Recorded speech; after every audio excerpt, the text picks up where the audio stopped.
In this video, I'm going to show you how to open new tab on Chrome browser.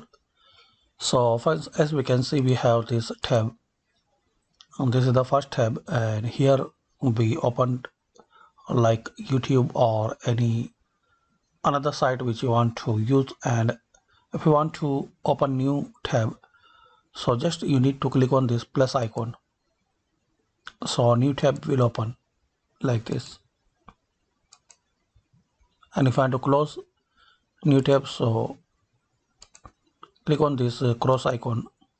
And another way to open a new tab, click on these three dots and click on new tab. And also you can open a new tab by pressing Ctrl T like this.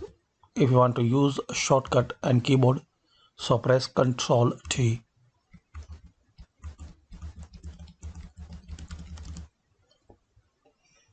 So hopefully you like this video.